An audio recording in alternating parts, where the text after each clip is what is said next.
देखिए आइए बताते हैं कहाँ तक हम लोग पढ़े थे। इसमें हम लोग पढ़ लिए थे अप्रतिनिधि अथवा अपर्याप्त सामग्री, नॉन रिप्रेजेंटेटिव और इंडिकेट डाटा। ठीक है, WA स्पेयर के अनुसार हम लोग पढ़े थे। ठीक है, कि जो अप्रतिनिधि अथवा अपर्याप्त सामग्रियाँ आए, जैसे आपके पास यदि कोई भी तथ्य या कोई भी मतलब आपके मान लीजिए किसी के अगेंस्ट, ठीक है, अगर किसी को सही साबित करना है और पूरी डाटा के साथ आप पूरी तैयारी के साथ नहीं जाते हैं कोर्ट में, तो क्या होता है, उसका परिणाम यह होता है कि गलत फैसले सुनाए भी जा सकते हैं, क्योंकि आपके पास पूर्ण रूप से सबूत नहीं है कि यह व्यक्ति निर्दोष है या दोषी है। तो जब तक आप पूर्ण मतलब उसी प्रकार इसमें जब तक सारे डाटा क्लियर नहीं किए जा सकते, तब तक आप जो भी डाटा तैयार कर रहे हैं, जो भी रिजल्ट आपका आएगा वो क्या हो जाएगा, अशुद्ध आपका परिणाम आएगा, जैसा कि हम कल पिछले क्लासेज में बताए थे। चलिए अब देखिए आगे बढ़ते हैं। कहता है गणितीय त्रुटियां यानी कि अर्थमेटिकल इरर्स। ठीक है, समंकों के प्रति अविश्वास के कारण में एक छठा पॉइंट है, कहता है गणितीय त्रुटियां यानी कि अर्थमेटिकल इरर्स क्या होते हैं। अर्थमेटिकल इरर्स उसे कहते हैं जैसे कि हम किसी प्रकार का कोई डाटा तैयार कर रहे हैं सांख्यिकी रूप में, ठीक है, उसमें कुछ अमाउंट्स ऐसे हैं या कोई संख्या ऐसी है जो कि या तो हमें भ्रम उत्पन्न करती है, ठीक है, या तो किसी प्रकार का हमें भ्रम उत्पन्न कर देती है, या तो फिर वो क्या करती है, हम उसको समझने में गलती करते हैं, हम उसको समझ नहीं पाते हैं, या तो लिखने में गलती हो चुकी है, या तो लिखने में किसी प्रकार की गलती त्रुटि कर दिए हैं। इसके कारण ही जो हमारे सांख्यिकी के परिणाम आते हैं वो भी क्या होते हैं, कभी कभी गलत हो जाते हैं। ठीक है, आगे देखिए क्या कहता है कि गलत प्रतिशत है, फॉल्स परसेंटेज। फॉल्स परसेंटेज, जैसे एक बात हमेशा ध्यान दीजिएगा कि परसेंटेज को जोड़ते समय और घटाते समय बहुत ही विशेष प्रकार की चीज़ों का ध्यान रखना पड़ता है। ठीक है, उनको जोड़िए, घटाइए, गुणा करिए, भाग करिए, उनमें बहुत सारी छोटी छोटी चीज़ों का जब परसेंटेज की बात करते हैं तो उन्हें बहुत से छोटे छोटे चीज़ों का पॉइंट्स का ध्यान रखना पड़ता है। और अगर हम इसमें कमी करते हैं तो क्या होती है, हमारी गलतियाँ पकड़ी तो नहीं जाती, इतनी आसानी से पकड़ाती भी नहीं है, लेकिन हाँ वो पूरी तरह से गलत होने की संभावना रहती है पूर्ण रूप से। ठीक है, देखिए कैसे, जैसे मान लीजिए प्रतिशतों को हम जोड़ते हैं, इसमें क्या होता है, इसमें भ्रम उत्पन्न होता है। जैसे हम इसमें जोड़ते हैं 2 + 5 + 7, ठीक है, +1, इस तरह करके जोड़ दिए, तो इसको जोड़ने में और परसेंटेज को जोड़ने में, जोड़ेंगे तो सेम, लेकिन इन दोनों को जोड़ने में थोड़ा सा अंतर आता है। अब देखिए मान लीजिए परसेंटेज के रूप में जोड़ने के लिए कहा है कि प्रतिशतों को जोड़ने में सावधानी बरतनी चाहिए, एक उत्पाद का मूल्य बढ़ाया जाना चाहिए। मान लीजिए हमारा विचार बना कि हम किसी जो प्रोडक्शन कर रहे हैं माल का, उसमें किसी वस्तु का, किसी प्रोडक्ट का क्या किया जाए कि उसका दाम क्या कर दिया जाए, इंक्रीज किया जाए, क्या किया जाए, बढ़ाया जाए, उसके दामों में वृद्धि की जाए। अब देखिए क्या होता है, कहता है कि पिछले 2 वर्षों में जो मजदूरी थी कितनी थी, 10%, यानी कि वेजेज जो मजदूरी थी वो कितने थी, 10% पिछले साल में थी।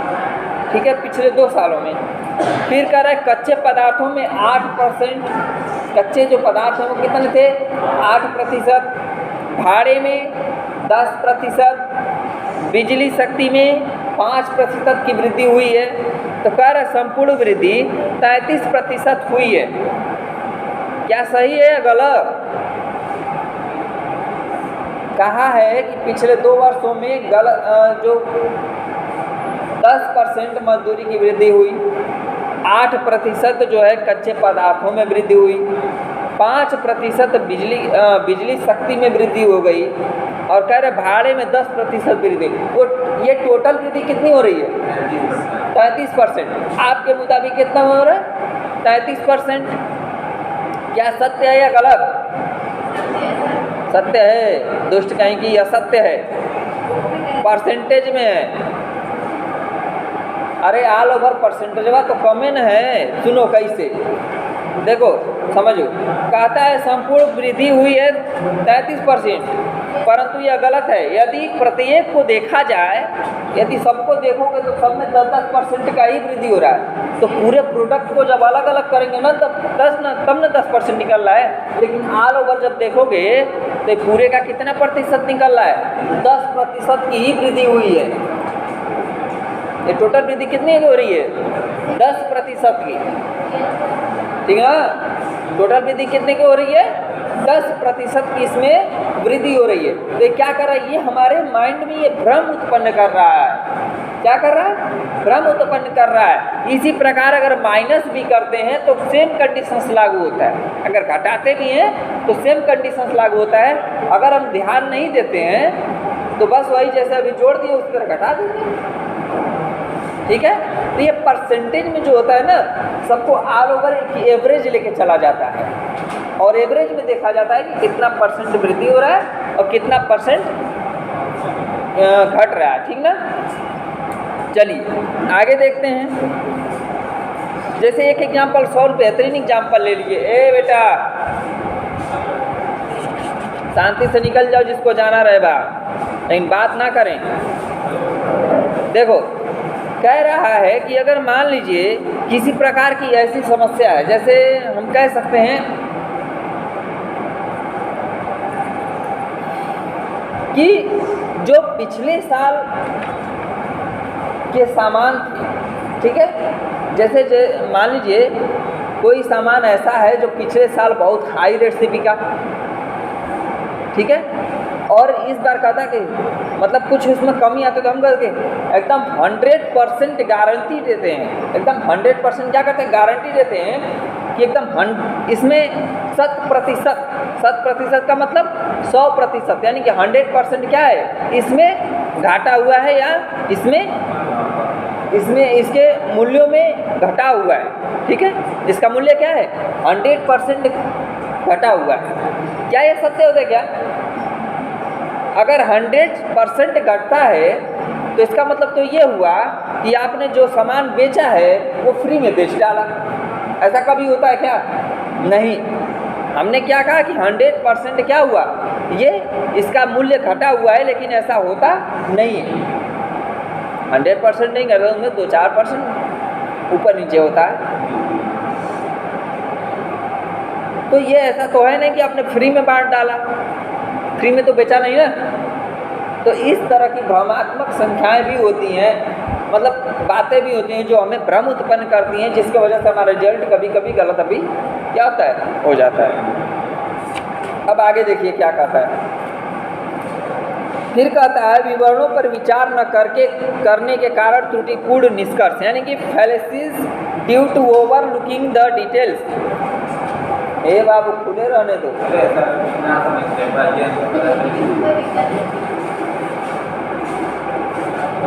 सुनो क्या कहता है कि विवरणों पर विचार न करने के कारण त्रुटिपूर्ण परीक्षण, यानी कि जो विवरण दिए गए हैं, जो तथ्य दिए गए हैं, जो डाटा समंक आपको दिए गए हैं, आपके सामने रखे गए हैं, उस पर विचार विमर्श किए बिना ही जब आप कोई फैसला करते हैं, ठीक है, तो भी क्या होता है? इस प्रकार की गलतियां अविश्वास के कारण बनते हैं, ठीक है। जैसे अक्सर देखते होंगे कि परिवार में या गांव मोहल्ले के बच्चे, जैसे जो छोटे छोटे बच्चे हैं, उनमें कारण बनता है अक्सर ज़्यादा करके झगड़े का कारण क्या बनता है? या तो हम अपने बच्चों पर विश्वास मतलब ध्यान नहीं देते, या फिर दूसरे लोग अपने बच्चों पर ध्यान नहीं देते, उनकी गलतियों को नहीं ध्यान देते हैं, उनके गलतियों पर क्या करते हैं? पर्दा डालते हैं, और आगे चल कर के क्या होता है? वो घातक बन जाता है उन्हीं के लिए, ठीक है। आज हम सोचते हैं चलो यार सही है, हम ये नहीं ध्यान दे रहे हैं, उसके तथ्यों पे ध्यान नहीं दे रहे हैं कि वो गलती कर रहा है या नहीं कर रहा है। कभी कभी ऐसा भी होता है कि कोई व्यक्ति सत्य कह रहा होता है और हम उसकी बातों को ध्यान ही नहीं देते, उसके विश्लेषण, उसका मतलब विचार विमर्श ही उस पर नहीं करते कि वो सही बोल रहा है या गलत बोल रहा है। ऐसे में क्या होता है कि हमारे बच्चे धीरे धीरे छोटी छोटी गलतियाँ करते करते एक दिन बहुत बड़ी गलतियाँ करने लगते हैं। उस दिन हमें याद आता है कि काश हम समय रहते हुए रोक लिए होते। तो अब तो जो चिड़िया चुग गई खेत, अब क्या करोगे? ठीक ना, अब कोनो फायदा ना है, अब तो जो होना था सब हो गया। अरे बंदूक से निकली गोली या मुंह से निकली गोली कभी वापस हुई है का? जब छूट गई तीर कमान से तो काम खत्म, जिसको लगना है उसको तो लग गया, और जिसके प्राण पखेरु उखड़ने तो उड़ गए। मजाक मजाक में ही एक ठो हाँ हमारे बगल में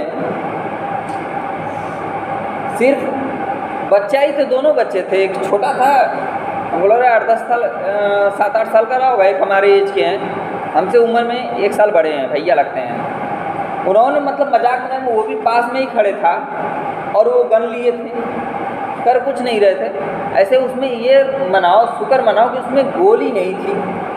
उन्होंने मजाक मजाक बस ऐसे ही धीरे से नीचे बस क्या किया, उन्होंने उड़ा दिया।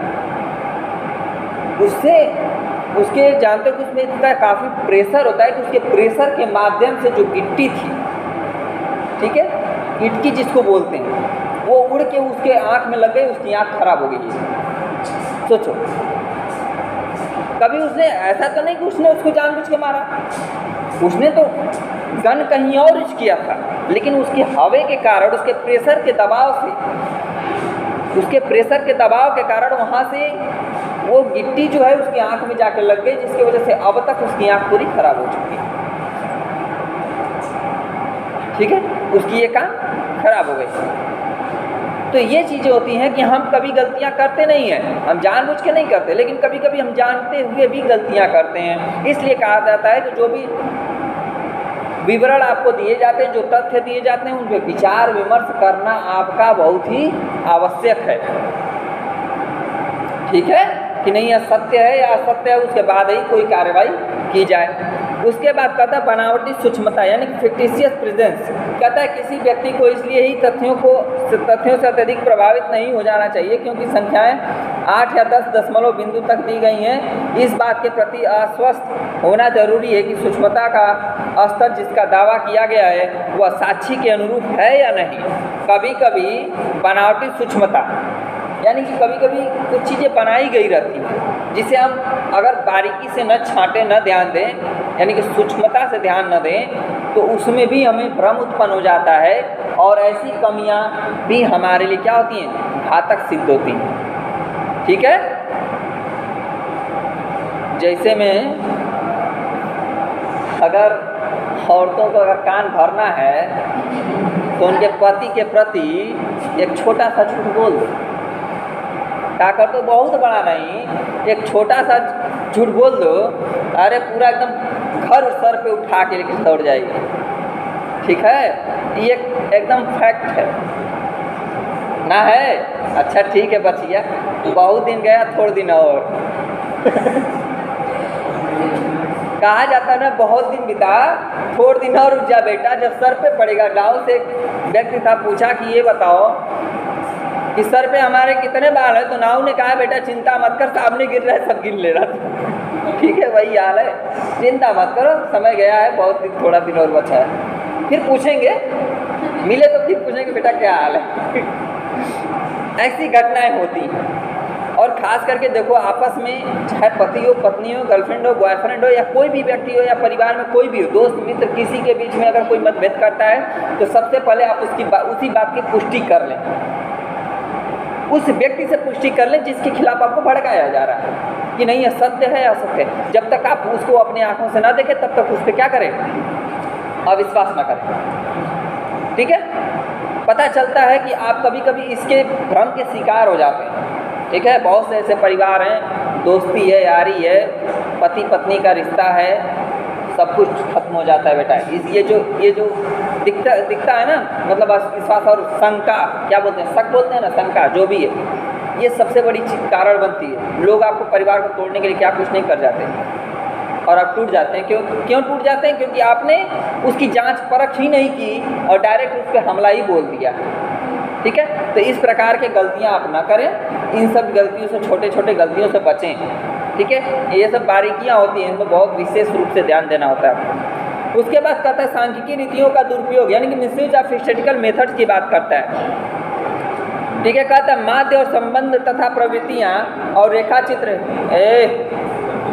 चित्र सदैव वे नहीं होते जैसे वे ऊपर से प्रतीत होते हैं। जो आंखों से दिखाई देता है उसमें उनमें कुछ अधिक हो सकता है और उससे बहुत कम भी हो सकता है। कहता है कि कभी कभी हमारे सामने ही सब कुछ होता है लेकिन हम उसे देखना ही नहीं चाहते। जैसा अभी बताया ना, रिश्ते में मतलब सबको सामने साफ साफ दिखता है कि वो व्यक्ति गलत नहीं हो सकता है या सही नहीं हो सकता है, फिर भी हम उस पर विश्वास कर लेते हैं। मतलब दिख रहा है कि नहीं, हाँ ये व्यक्ति हमेशा ऐसा करता है, लेकिन फिर भी हम उस पर विश्वास करते हैं जो गलत है, और जो सही है हम उस पर विश्वास नहीं करते, सब कुछ जानते हुए भी। तो इस तरह के जो कारण हैं, ऐसे भी समस्याएं हैं, ये जो क्या करती हैं कि हमारे रिश्ते में या किसी भी प्रकार के मतभेद को बढ़ावा देती है। उसी प्रकार सांख्यिकी में जो दिख रहा है वो है नहीं, और जो है वो दिख नहीं रहा है आपको, ठीक है। तो उसे देखिए जो दिख रहा है, उसे मत देखिए जो दिख ही नहीं रहा है। कभी कभी सामने आंखों देखी चीज़ें भी गलत होती हैं। मतलब हम खुद अपने आंखों से कहा जाता है ना कि यार हमने खुद देखा है कि ये घटना यहाँ पर घटी है, इस व्यक्ति ने ऐसा इस व्यक्ति को कहा है, लेकिन हो सकता है कि उसके अंदर की कहानी को तो आप जान ही नहीं रहे कि हुआ क्या है। असल में आप जान ही नहीं रहे कि हुआ क्या है, आप तो जो देखा वो बोल दिया, लेकिन आपने जो देखा वो सही है, कहाँ तक सही है इसकी पुष्टि आपने नहीं की, ठीक है। तो इस तरह की चीज़ें भी हमें क्या बनती हैं, अविश्वास के कारण बनती हैं। जैसे में देखिए, दो व्यापारों के औसत लाभ समान हो सकते हैं, परंतु उनमें से एक के लाभों की प्रवृत्ति वृद्धि की ओर तथा दूसरे के लाभों की प्रवृत्ति घटने की ओर हो सकती है। अपकिरण की अपेक्षा भी माध्यम से सांख्यिकी भ्रम उत्पन्न कर सकते हैं। रेखाचित्र में मापदंड का परिवर्तन वक्रों के उतार चढ़ाव की तीव्रता को कम या अधिक कर सकता है। अनुचित सहसंबंध अथवा गुण संबंध स्थापित करने पर भी भ्रमात्मक परिणाम प्राप्त होते हैं। देखिए, कहता है कि कभी कभी दो व्यवसायी हैं आपस में, ठीक है, हमें देख रहा है कि दोनों व्यवसायी बिल्कुल समान लाभ पे चल रहे हैं। क्या ये सत्य होता है? क्या दोनों समान प्रॉफिट में चल रहे हैं? ये क्यों सत्य है? नहीं, ये कभी नहीं हो सकता है। दो नदियां एक साथ चलें, ये कभी संभव है? कभी भी दो नदियां साथ तो चलेंगी, लेकिन साथ दिखती तो है कि मतलब चल रही है साथ, लेकिन होती साथ नहीं है कभी भी। दोनों का किनारा क्या है? अलग अलग है। एक नदी किसी एक किनारे नहीं जा सकती है, दोनों किनारे पे नहीं जाएगी। तो दो व्यवसायी उसी प्रकार, जब दो व्यवसायी हैं, दो नाव को कभी चला पाएंगे गंगा जी के किनारे में? मतलब पानी की धारा में दो नाव को एक साथ नहीं चला सकते। एक पता चलेगा उधर जाएगी तो एक उधर जाएगी, ठीक है, मतलब दोनों दूर जाएंगे, ये भी तो हो सकता है। उसी प्रकार कहता है कि कभी कभी मतलब जो हम देखते हैं वो होता नहीं। मतलब व्यवसाय जो है एक साथ चल रहा है, ठीक है, दो व्यवसायी हैं आपस में चला रहे हैं, दो व्यवसाय, लेकिन दोनों में समान वृद्धि हो इसकी कोई गारंटी नहीं। हो सकता है कि में वृद्धि चल रहा है तो एक में घट रहा है, या एक में बहुत ज़्यादा वृद्धि हो रहा है, एक में बहुत कम वृद्धि हो रहा है। वृद्धि तो हो रही है दोनों में, लेकिन कुछ में कम तो कुछ में ज़्यादा होती है, दोनों में समान नहीं हो सकता, ठीक है। गलती से तो कुछ हो सकता है कभी कभी ठीक है। अब इसके बाद बात करते हैं त्रुटिपूर्ण निर्वचन, यानी कि फैल्सियस ड्यू टू मिस्टरप्रिटेशन, ठीक है।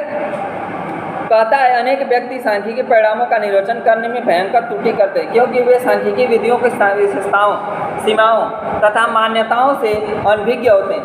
सांख्यिकी से भ्रमपूर्ण निष्कर्ष न निकाले जाएं, इसके लिए अच्छे समंकों तथा बुरे समंकों, good statistics and bad statistics में भेद किया जाना चाहिए। समंकों के दुरुपयोग से भी बचना चाहिए। त्रुटिपूर्ण निर्वचन यानी जो विश्लेषण, ठीक है, क्या करना, उस पर विश्लेषण करना, उस पर विचार विमर्श करना। कह रहा है यदि आपको पास जो तथ्य रखे हुए हैं गलत हैं या सही है, आप इसको अगर अलग अलग नहीं करते हैं, ठीक है, इसकी जांच नहीं करते, इसको अलग अलग छांट करके नहीं रखते हैं, तो पता चला जो गलत है उसको भी लेकर चलना है, जो सही है उसको भी लेकर चलना है। जब दोनों का कैलकुलेशन एक साथ लेकर के करेंगे तो जाहिर सी बात है कि जो भी परिणाम आएंगे आपके गलत आएंगे, इसलिए हमें क्या करना चाहिए, सबसे पहले जब भी हम विश्लेषण करने जा रहे हैं, किसी भी डाटा का जांच करने जा रहे हैं, तो सबसे पहला हमारा कर्तव्य बनता है कि जो भी गलत चीज़ें हैं उनको एक साइड रखें और सही जो विवरण यानी कि तथ्य समंक हमारे पास रखे गए हैं उनको एक साइड रखें। जब दोनों को अलग अलग कर देंगे तो दोनों तथ्यों को अलग अलग करने के बाद जब हम कैलकुलेशन करेंगे तो हमारा जो भी परिणाम आएगा वो क्या हो जाएगा, 100% सही आएगा। 100% नहीं कह सकते, अप्रॉक्स मतलब 100% सही आएगा, लगभग माना जाता है। स्टैटिस्टिक्स एक ऐसा चीज़ है जिसमें हम 100% की गारंटी नहीं देते। स्टैटिस्टिक्स या कोई भी आप कभी भी किसी चीज़ को 100% जानते हैं या परिणाम 100% सही है, इसमें कोई इसकी व्याख्या नहीं की जा सकती। ठीक है, चलिए ये तो थे अविश्वास के कारण। क्या थे? अविश्वास के कारण। अब इनको दूर करने के क्या क्या उपाय हैं इनके बारे में समझते हैं। भाई जाहिर सी बात है, जब सांप काटा है तो उसको उसके पॉइजन को मारने का भी तो दवा होना चाहिए ना। अब जब सांप पाले हैं तो सांप को पाले हैं तो सांप के जहर को मारने के भी इलाज हमें साथ में लेके चलना पड़ेगा ना, तो किसी दिन घातक सिद्ध हो जाएगा। तो उसी तरह कह रहा है कि जब इस अविश्वास के कारण है तो उनके सुधार के भी तो उपाय होने चाहिए। आइए देखते हैं। कह रहे रेमेडीज फॉर रिमूविंग डिस्ट्रस्ट। ठीक है, यानी कि अविश्वास दूर करने के उपाय। पहला कहता है अनुभवी व्यक्तियों द्वारा प्रयोग। अनुभवी व्यक्तियों द्वारा प्रयोग यानी कि use by experienced persons. Use by experienced persons यानी कि जिन लोगों के पास सांख्यिकी का अच्छा ज्ञान हो, उनके पास अच्छा अनुभव हो किसी कार्य को करने का, उनके माध्यम से हमें कार्य करवाना चाहिए ताकि गलती होने की संभावना ही न रहे। जैसे आपको जिसको मैथ अच्छा आता है तो मैथ का कार्य उससे करवाएंगे, उससे पढ़ाना अगर कह दिया जब पढ़ाना है तुम्हें, तो क्या मैथ वाले को दे देंगे अंग्रेजी तो कभी पढ़ा पाएगा? नहीं, उसके बारे में अच्छे नॉलेज है ही नहीं ना, उसको पकड़ नहीं है। अब इंग्लिश वाले को बोल दीजिए हिंदी पढ़ाने के लिए, सब ऊपर ही फ्लोर से निकल जाएगा, कुछ पता चलेगा? इसलिए कहा जाता है जिसमें अनुभव अच्छा है उसको उसी एक अनुभवी व्यक्ति को उस पद पे बैठाइए जहाँ पर उसका जगह है, वो उसको अच्छा कर ले जाएगा। कभी उसमें गलतियाँ होने की संभावना बहुत कम होती है। ऐसा नहीं है भाई, ह्यूमन नेचर है, इंसान है, गलतियाँ सबसे होती हैं, लेकिन बहुत कम होने की संभावना होती है जब अनुभवी व्यक्ति बैठता है उस पद पे तो। ठीक है, फिर कह रहा विवेकपूर्ण प्रयोग यानी कि रेशनल यूज। समंकों और सांख्यिकी विधियों का प्रयोग उचित प्रकार से पूरी तरह सोच समझ कर करना चाहिए। कह रहा है कि जब आप डाटा तैयार कर रहे हैं, विवरण तथ्य या जो भी तैयार कर रहे हैं, तो उसमें विवेकपूर्ण यानी अपने बुद्धि का प्रयोग करें। विवेकपूर्ण मतलब अपने बुद्धि विवेक का प्रयोग करें और प्रयोग करते हुए सही डाटा का क्या करें, उपयोग करें। उसमें गलतियां होने की संभावना है ताकि कम हो। ठीक ना, जब आप सही डाटा तैयार करेंगे, सही लिखेंगे, जब सब कुछ सही कार्य करेंगे तो आपको किसी प्रकार की कोई दिक्कत नहीं होगी। ठीक है, फिर कह रहा प्रत्येक चरण पर सावधानी रखना चाहिए। To care at every step यानी कि हर एक स्टेप पे, ठीक है, आपको विशेष ध्यान देना चाहिए। जैसे छोटा बच्चा होता है, वो कहाँ जा रहा है, क्या कर रहा है, क्या खाना है, क्या पीना है, हर छोटी छोटी गलतियों पे उसके अगर ध्यान देते हैं तो बच्चा आगे चल के बहुत अच्छा करेगा। लेकिन जब उसकी छोटी छोटी गलतियों को नज़रअंदाज करेंगे तो छोटी छोटी गलतियां कभी बड़ी हो जाती हैं। जैसे कहा जाता है ना, आपको थोड़ा बहुत फीवर आ रहा है तो आप उसको नज़रअंदाज कर रहे हैं, किसी दिन वो बहुत बड़ा बीमारी बन जाता है। जैसे छोटी सी फोड़िया बाद में फोड़ा बकंदर हो जाता है, कहा होता है बकंदर हो जाता है। इसीलिए हमें छोटी सी बीमारी हो चाहे बड़ी सी बीमारी हो, ध्यान उस पर नहीं देना है। बीमारी है तो उसका इलाज भी करना है। ठीक है, उसी प्रकार इसमें कह रहा है प्रत्येक चरण पर सावधानी बरतनी चाहिए, यानी कि जितने भी स्टेप दिए गए हैं उसको करने के लिए उसको हमें ध्यान पूर्वक करना चाहिए ताकि हमें किसी प्रकार की कोई समस्या उत्पन्न ना हो। ठीक है, अब देखिए आगे क्या कहता है स्पष्ट विचार विमर्श, क्लियर डिस्कशन। क्या? क्लियर डिस्कशन, यानी कि जब सब कुछ क्लियर कर लें तो उस पर स्पष्ट, यानी कि एक फाइनल डिसीजन कहा जाता है, लगाए मुहर मारी ठप्पा, अमिताभ बच्चन कहते हैं ना कि लॉक किया जाए, लगाए मुहर मारे ठप्पा, तो वही हाल है। मतलब एक फाइनल डिसीजन आपका होना चाहिए, एक बार फिर से पुनः उसकी जांच कर लीजिए और जांच करने के बाद एक फाइनल डिसीजन लीजिए कि नहीं ये जो देख रहे हैं वो सही है या गलत है, ठीक है। उसके बाद देखिए, कर निष्पक्ष दृष्टि इम्पार्शियल व्यू पॉइंट, समंक एकत्र करने, विश्लेषण करने और प्रयोग करने व्यक्ति आत्म संयम होना चाहिए, अर्थात उसे बिना किसी पक्षपात के अपना कार्य करना चाहिए। अब बात करते हैं पक्षपाती का होता है,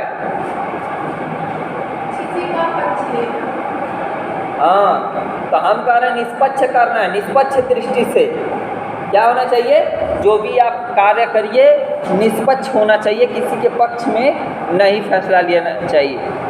यदि आप निष्पक्ष दृष्टि से आप कोई भी फैसला लेते हैं तो कभी भी अविश्वास का कारण नहीं होगा, क्योंकि जो भी आप फैसला लेंगे अगर निष्पक्ष रूप से आप फैसला लेते हैं तो बिल्कुल सत्य और सही फैसला लेते हैं, जो कि क्या होता है, बिल्कुल आपके लिए सही और आपके लाइफ जीवन के लिए भी सब सही होता है। मतलब कभी आप पे कोई आरोप ये नहीं लगा सकता कि आपने कभी हमारे साथ धोखा किया है या अविश्वास का कार्य किया है मेरे साथ, कभी ऐसा कोई व्यक्ति आपके सामने आके नहीं कहेगा। वरना कौन आएगा तो कहेगा उसे तो बदला लेके छोड़ो, चाहे कुछ हो जाए, मरते दम तक तो उसे बदला लेकिन ले जरूर, ठीक ना। तो ऐसा काम ही मत करिए ना कि आपसे कोई बदला लेने के पीछे पीछे दौड़े, ठीक है। तो ये भी थे हमारे अविश्वास के कारण और अविश्वास को दूर करने के उपाय, ठीक है। तो ये चैप्टर समाप्त हुआ। अब हम लोग अगले दिन पढ़ेंगे, अगले क्लास में स्टैटिस्टिकल इन्वेस्टिगेशन, यानी कि सांख्यिकीय अनुसंधान, ठीक है। अगले क्लास में हम लोग पढ़ेंगे सांख्यिकीय अनुसंधान।